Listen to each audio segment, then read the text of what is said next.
Assalamualaikum warahmatullahi wabarakatuh.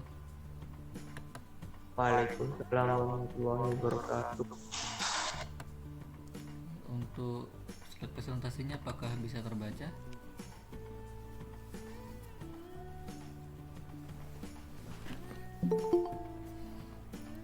Bisa, Oke.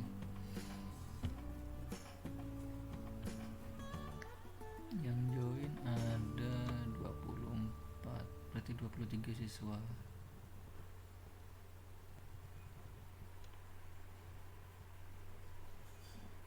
Oke. Kita langsung aja melanjutkan materi kemarin.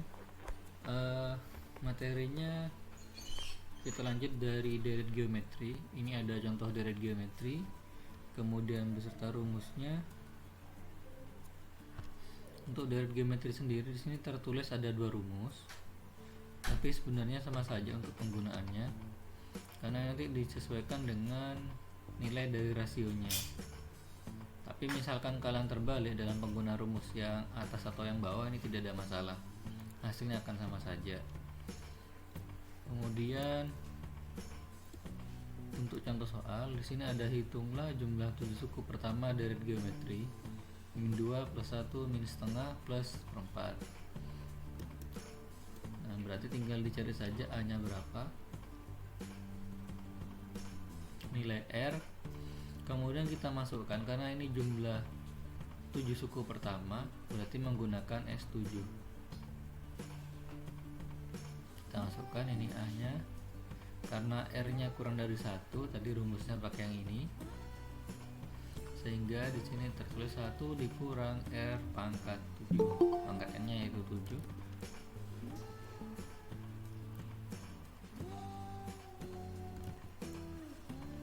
Kemudian 1 dikurangi dalam kurung min setengah, sehingga hasilnya adalah min 43 per 32. Seandainya kita tukar untuk rumus, yang berbeda hanya nilai di sini saja. Mereka akan negatif di sini jika salah rumusnya ini. Jika kita tukar rumus, misalkan pakai rumus yang R pangkat N min 1 dibagi R min 1. Di sini kan hasilnya jika pakai rumus yang sesuai yaitu R kurang dari 1, di sini positif.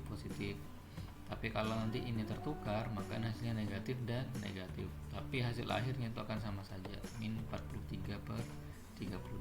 Itu yang Mbak maksud dari rumusnya, meskipun terbalik tidak ada masalah.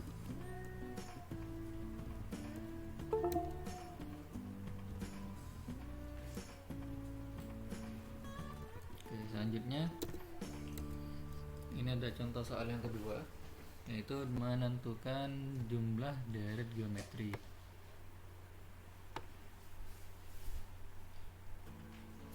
Di sini kalian diminta untuk menentukan jumlah deret geometri, artinya kalian diminta mencari nilai n. Nah, untuk mencari nilai n seperti biasa yang kita hitung adalah menggunakan rumus UN saja. Jadi tidak pakai jumlah n suku pertama, tapi menggunakan UN. Sehingga di sini kita dapat nilai n-nya adalah 6.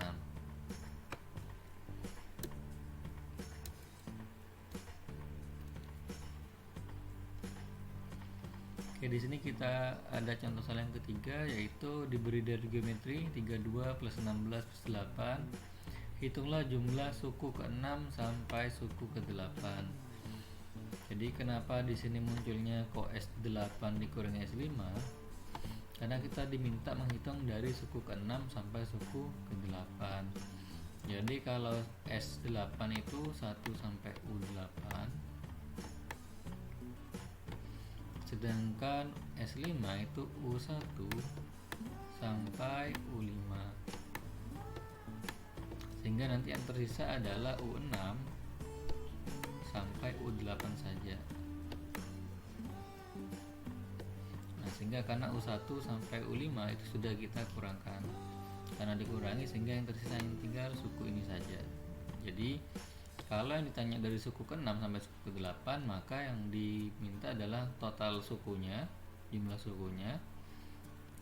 Di sini kita tahu sampai ke-8, berarti kita mulai dari S8 dikurangi, jika ke-6 kita kurang 1 yaitu S5, seperti ini. Sedangkan rumusnya sama, pakai rumus yang tadi awal.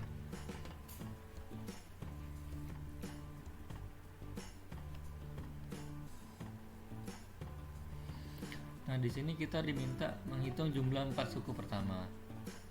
Jumlah 4 suku pertama ini yang dimaksud dengan S4. Kemudian nilainya adalah 11 1/4.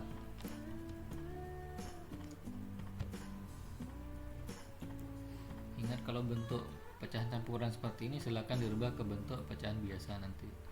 Kemudian rasionya adalah 1/2.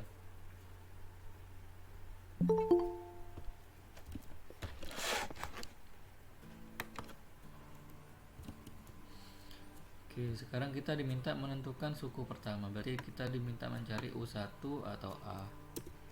Maka tinggal kita masukkan saja rumusnya dari S4 ini. Ya, tadi yang pecahan campuran yang 11 1/4 kita rubah ke bentuk pecahan biasa seperti ini biar mudah untuk penghitungannya.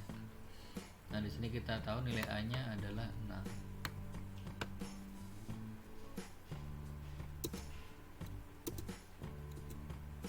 Contoh berikutnya adalah di sini ada suku keempat, kemudian suku ketujuh. Berarti di sini ada U4 dan U7. Tentukan jumlah semua suku dari suku keempat sampai dengan suku ke-8. Berarti yang diminta suku keempat sampai suku 8. Seperti tadi, berarti ini kita akan menggunakan S8 dikurangi dengan ini, karena minta suku keempat berarti kita kurangi dengan S3. Ini ya untuk memahami atau maknai sebuah soal, sehingga perhitungannya jadi seperti ini. Nah, untuk deret geometri seperti biasa, jika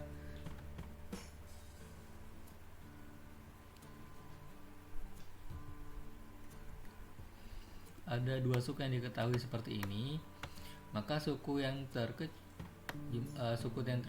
dengan pangkat yang terkecil ini otomatis kita jadikan sebuah permisalan, sehingga nanti yang pangkatnya paling besar ini bisa kita pecah menjadi seperti ini, mengikuti pangkat yang terkecil. Jika ini pangkat 3, maka R pangkat 6 kita bagi jadi R pangkat 3 dengan sisanya seperti ini.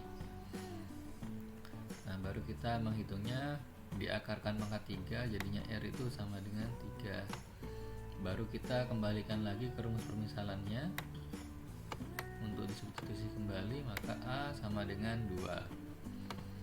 Nah, di sini karena kita sudah punya R dengan A, maka tinggal mencari nilai dari S8 dan S3. Kemudian kita tinggal mengurangi dari S8 min S3, sehingga hasilnya 6534. Oke, sampai di sini mungkin ada pertanyaan sebelum masuk ke deret geometri tak hingga.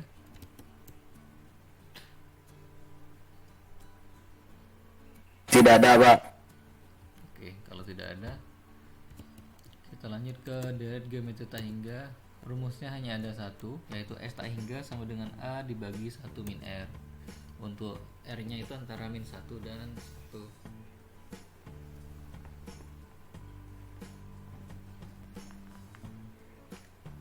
Nah, untuk deret tersebut kita namakan sebagai konvergen. Jadi kalau R nya antara min 1 dan 1 kita sebut dengan konvergen. Kemudian jika dia lebih besar sama dengan 1 atau kurang dari sama dengan 1 itu disebut dengan divergen. Itu istilah yang perlu diingat saja. Divergen.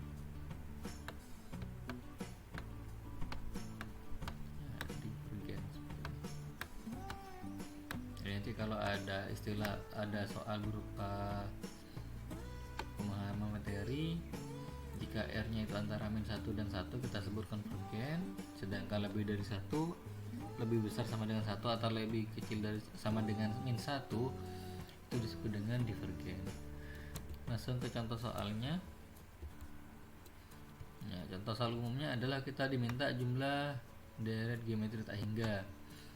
Berarti kita tentukan nilai A, kemudian nilai rasio UN dibagi UN-1. Kita dapat di sini hitungan rasionya adalah 1/3. Maka rumusnya A, ini A 1 min R, sehingga kita dapat nilainya adalah 5/2. Oke, selanjutnya contoh berbeda adalah kita merubah pecahan desimal. Menyatakan pecahan desimal, kita merubah bentuk desimal ini ke dalam bentuk pecahan biasa. Syaratnya adalah di sini ada angka yang berulang.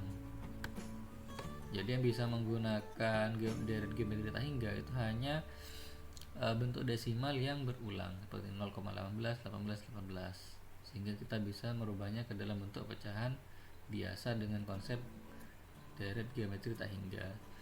Metodenya adalah kita ambil dulu yang pertama ini 0,18, kemudian 18 berikutnya.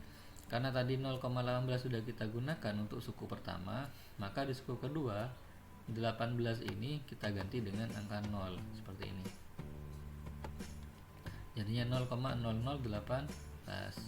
Begitu juga untuk 18 yang ketiga yang di sini. Maka dari 8 setelah koma itu ada 18 dan 18 itu kita ganti dengan 0 seperti ini. Sehingga ketiga suku ini jika dijumlahkan itu akan sama dengan ini. Ya. Kalau sudah, baru kita masukkan ke rumus A dibagi 1 min R. Ya. R nya biasa didapat dari suku kedua dibagi suku pertama, atau UN dibagi UN min 1. Nah, di sini kita tinggal mencari ke bentuk pecahan yang paling sederhana, yaitu 2/11. Selanjutnya, ini contoh soal yang paling sering muncul.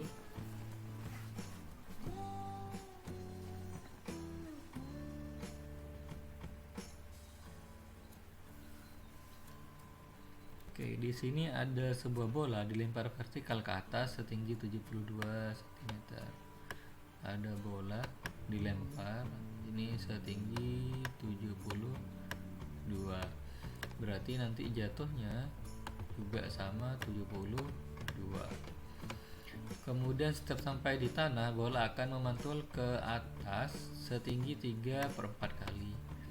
Nah, ketika sudah sampai di bawah, dia mantul lagi. Ini cuma 3/4 dari tinggi semula. Jadi 3/4 kali 72. Berarti turunnya sama.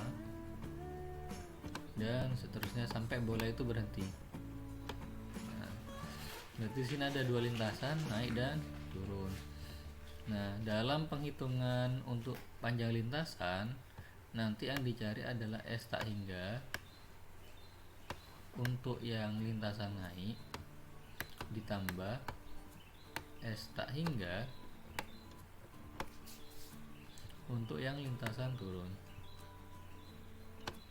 Nah, kebetulan ini bentuk lintasan naik dan turunnya itu sama-sama dari naik kemudian turun dengan nilai yang sama, maka ini bisa kita singkat menjadi 2S tak hingga.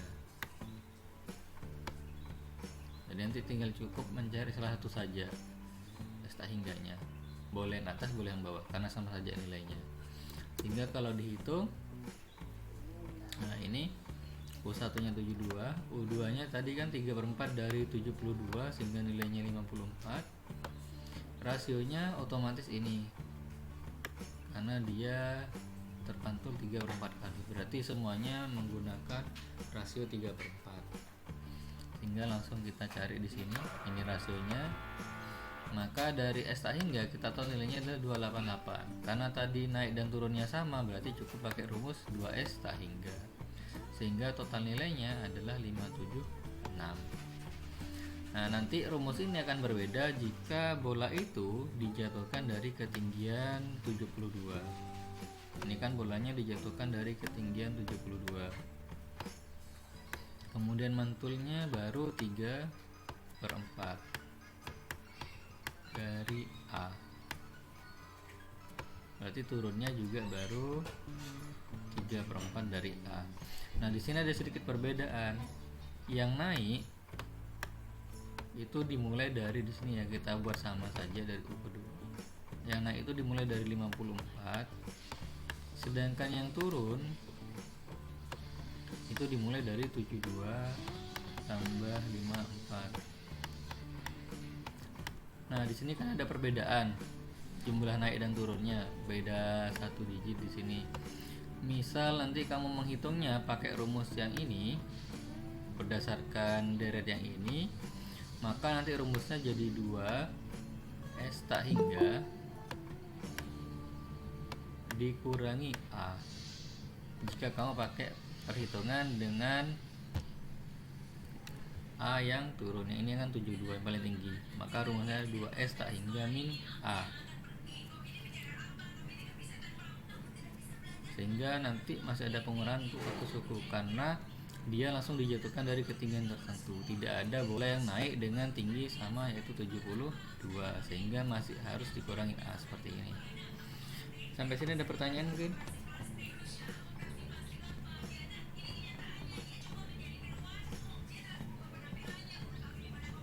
Tidak ada, Pak. Oke. Kalau tidak ada, kita masuk ke penerapan rumus dari aritmatika dan geometri. Di sini ada rumus pertumbuhan aritmatika. Rumusnya adalah ini. Ini nanti akan kita gunakan di bunga tunggal. Yang ini lebih sering digunakan untuk menentukan pertumbuhan. Ya, kurang lebih modelnya sama untuk rumusnya. Kita langsung ke contoh soal.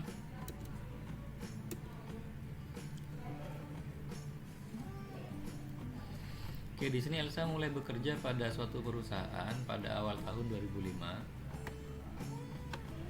dengan gaji awal yaitu 3 juta. Dia mendapatkan kenaikan gaji secara berkala setiap tahun. Jumlahnya sebesar 200.000 setiap tahun. Berapakah gaji yang diterima Elsa pada awal tahun 2011? Jadi di sini kita diminta mencari gajinya Elsa ini pada 2011 ini sudah berapa. Jika ada kenaikan 200.000 setiap tahun, maka untuk periodenya tinggal kita kurangi 2011 dengan 2005. Maka di sini kita punya N yaitu 6 hasil dari perhitungan ini. Tinggal dimasukkan ke rumus M0 ditambah B kali N, maka hasilnya adalah 4.200.000. Jadi gajinya Elsa pada tahun 2011 adalah 4.200.000. Oke, kita masuk ke rumus pertumbuhan geometri. Di pertumbuhan geometri yang ini nanti lebih sering kita pakai di bunga majemuk, yang ini yang lebih sering ke soal pertumbuhan geometri. Kurang lebih sama dengan rumus geometri yang AR pangkat N. Di sini cuma diganti M0 yaitu modal awal. Kemudian contoh soalnya begini. Jadi ada koloni bakteri membelah menjadi 2, dia membelah menjadi 2 setiap 5 menit. Jadi setelah 5 menit setiap bakteri itu membelah jadi 2. Jadi pada 5 menit pertama bisa dikatakan jadinya 180. Nah, kita diminta menentukan jumlah bakteri setelah setengah jam. Jika ada 2 satuan berbeda, ada jam dengan menit, maka kita sesuaikan dengan soal yang 5 menit saja biar lebih mudah. Jadi jam ini kita rubah ke menit, sehingga kita punya perhitungan rasionya 2 karena membelahnya 2 nih. Kemudian periode berarti yang setengah jam tadi dibagi dengan yang 5 menit, sehingga jumlahnya ada 6. Nah, untuk rumusnya ini adalah R pangkat N, sehingga di sini 2 pangkat 6 hasilnya 64 dikali 90 jadinya 5.760. Ini untuk penerapan pertumbuhan. Ada pertanyaan mungkin? Ada, Pak. Oke, kalau gak ada kita lanjut. Kita masuk ke rumus peluruhan. Untuk rumus peluruhan cuman ada perbedaan di simbolnya saja. Jika tadi di aritmatika kita menggunakan penjumlahan, maka untuk peluruhan kita pakai pengurangan seperti ini. Penerapannya di contoh soal. Di Di sini ada pabrik kendaraan bermotor roda 2 mulai produksi pertama pada tahun 2010 sebanyak 20.000 unit. Jadi 2010 ada 20.000 unit kendaraan. Setiap tahun produksi pabrik tersebut turun 100 unit. Jadi nanti di 2011 unitnya jadi tinggal 19.900 yang diproduksi. Berkurang 100 dari produksi tahun 2010. Nah, kita diminta mencari berapa jumlah produksi pada tahun 2016. Nah, berarti nanti tinggal dikurangi saja. Untuk mencari N, maka produksi tahun 2016 kita kurangi produksi tahun 2010. Maka periodenya kita punya 6 di sini. Dengan 6 periode. Sehingga kita masukkan ke rumus peluruhan M0 dikurangi beda kali N.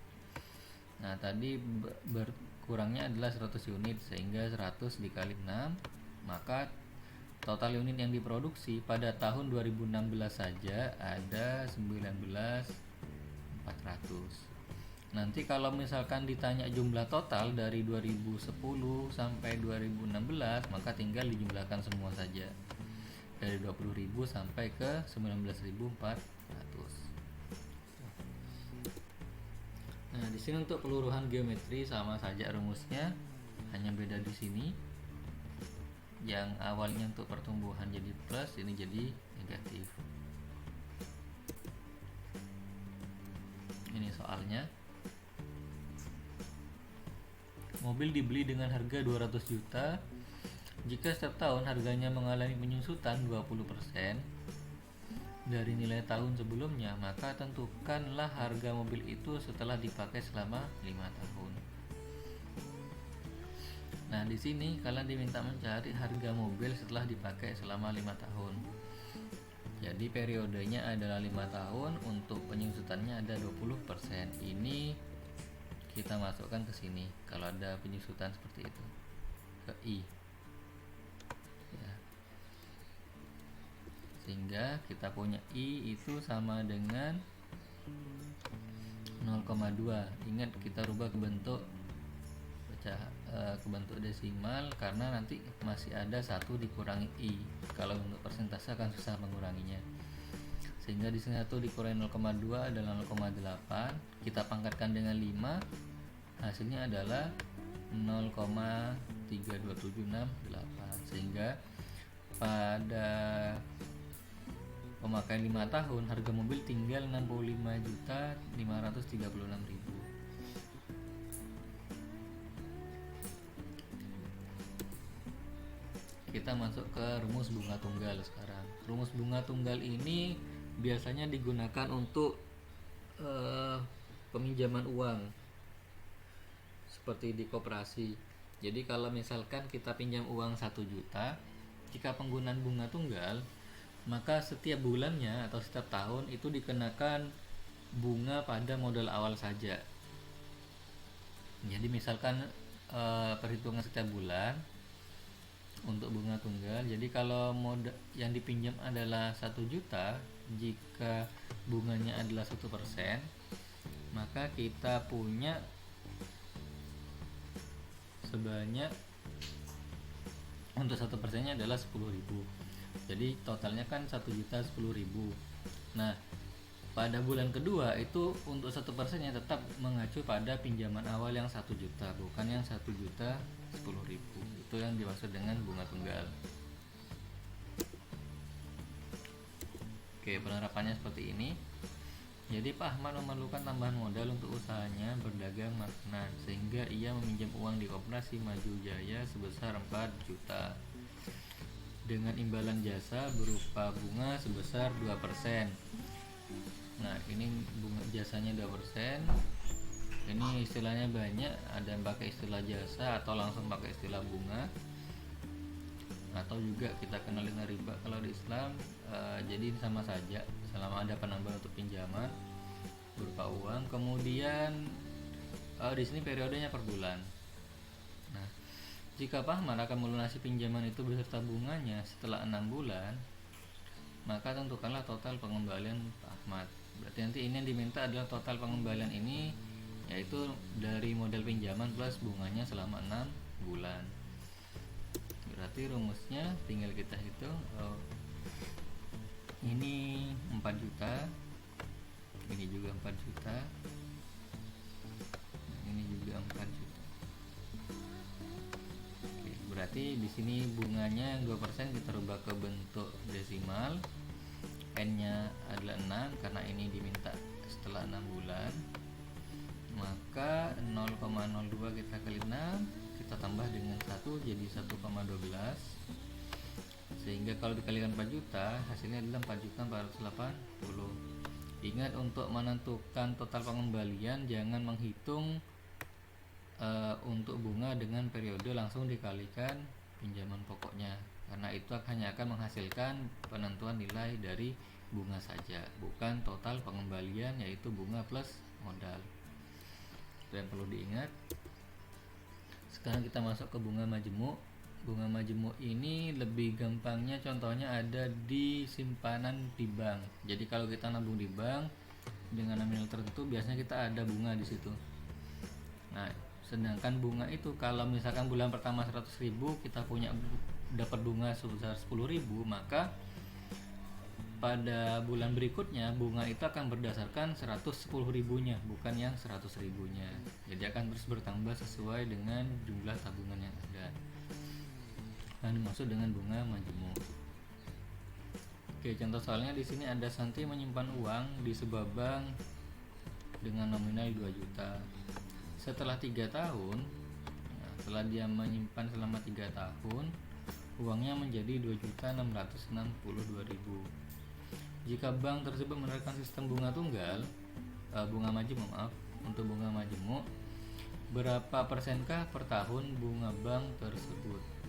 Berarti kita di sini diminta mencari dalam 1 tahun persentase bunganya itu ada berapa untuk tabungan. Nah, kita gunakan rumus untuk bunga majemuknya.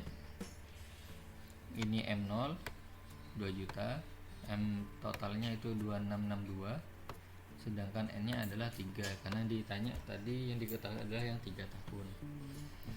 Kemudian MN dibagi M0 itu kita dapat 1,331. Yang ini tetap 1 tambah I pangkat 3 karena kita tidak tahu nilai I-nya. Nah, supaya ini sama-sama pangkat 3, maka yang 1,331 kita rubah ke bentuk bilangan pangkat seperti ini. Kalau sudah sama pangkatnya, maka bilangan pokoknya bisa kita hitung seperti ini. Jadi 1,1 itu sama dengan 1 plus I, sehingga I-nya kita punya adalah 0,1. Kalau dikonversi ke bentuk persen, yaitu jadinya 10%. Jadi dalam 1 tahun bunga banknya adalah 10%. Oke, di sini ada perhitungan untuk menentukan bunga, besar angsuran dengan sisa hutang. Oke, untuk menghafal biar mudah, yang perlu kalian ingat untuk bunga dan angsuran ini rumusnya sama.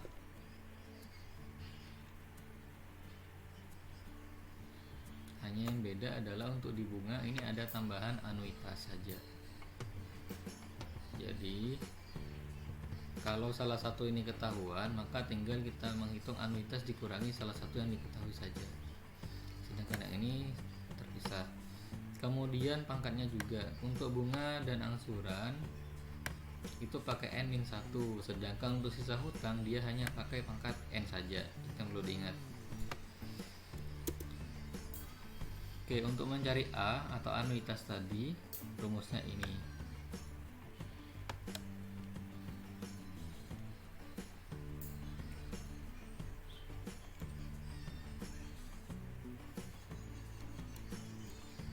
Meskipun di sini keterangannya per bulan, tapi jika nanti di soal periodenya dalam bentuk tahun, kita gunakan periode per tahun juga. Tidak perlu mengkonversi tahun ke bulan.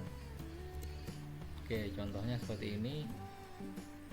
Jika ada pinjaman sebesar 20 juta, akan dilunasi secara anuitas tahunan sebesar 4 juta.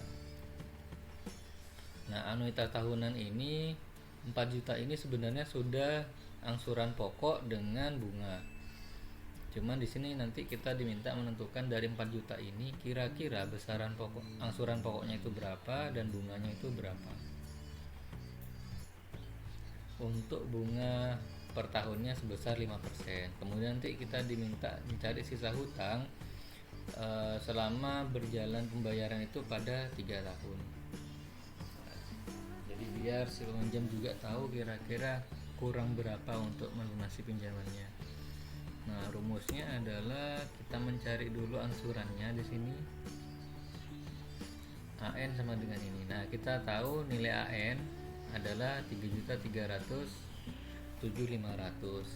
Sehingga kalau kamu nanti mencari bunga, tidak perlu menggunakan rumus yang tadi. Bisa saja pakai rumus begini. Anuitas itu dikurangi dengan angsuran saja, langsung begini. Boleh pakai rumus ini. Atau misalkan yang dicari adalah angsuran dan yang diketahui adalah bunganya, maka tinggal pakai untuk angsuran itu sama dengan A anuitas dikurangi dengan bunga, seperti ini ya. Karena tadi rumusnya sama, cuman berbeda di angsuran saja, ada plus anuitas. Jadi tidak perlu menghafalkan rumus yang terlalu panjang jika salah satu sudah ketahuan. Nah, lihat di sini. Jadi dari BN itu pada akhirnya adalah anuitas itu dikurangi dengan AN atau angsuran. Jadi di sini kita bisa punya nilai dari bunga pokoknya saja. Jadi kalau angsuran tambah bunga itu pokok totalnya jadi 4 juta. Jadi kalau salah satu sudah ketahuan tinggal dikurangi saja dengan anuitasnya. Oke, kemudian untuk mencari sisa hutang, rumusnya silahkan ditulis seperti ini, dihafalkan nanti. Nah, untuk penghitungannya jangan sampai salah di sini. Nah, jangan sampai salah. Karena perhitungannya kita harus mengalihkan terlebih dahulu. Karena kadang keliru menghitung, ini malah dijumlah dulu baru dikalikan. Yang benar adalah dikalikan dulu baru kita jumlahkan. Karena biasanya kalau terburu-buru melihat soal ini, oh ini kan sama saja, maka ini kita anggap 0. Nah, ini yang salah biasanya. Jadi harus hati-hati pengerjaannya itu yang di dalam kurung seperti ini. Jadi yang plus AB ini dihitung nanti belakangan. Nah, jadi sisa hutangnya adalah sisa 10.542.500. Oke, itu semua materi yang bisa Bapak sampaikan. Mungkin ada pertanyaan?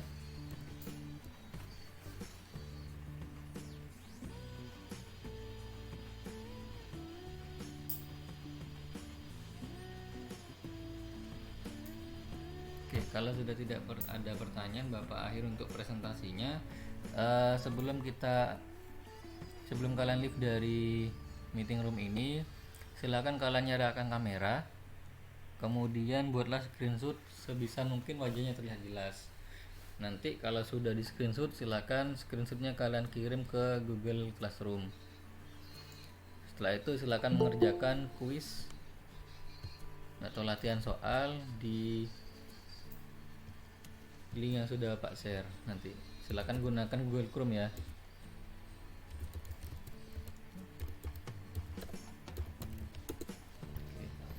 Untuk passwordnya, username dan passwordnya kalian bisa melihat pada username password pada saat pretest pertama, atau gampangnya adalah 3 digit pertama. Password itu 3 digit pertama ditambah 2 digit 3 digit terakhir NIS kamu ditambah dengan 2 digit pertama NIS. Jadi kalau misalkan NIS kamu 12345, maka passwordnya adalah 34512, seperti itu ya. Atau bisa cek di username password yang sudah Pak share pada pertemuan pertama di Classroom. Itu bisa di-download, dicek lagi di situ. Oke, itu saja dari Bapak untuk penjelasan materi pada hari ini. Selamat mengerjakan latihan soal, batasnya sampai 8.30. Jadi kalau sudah lewat 8.30 kalian tidak bisa mengerjakan latihan soalnya lagi. Sekian dari Bapak, terima kasih. Assalamualaikum warahmatullahi wabarakatuh. Waalaikumsalam warahmatullahi wabarakatuh.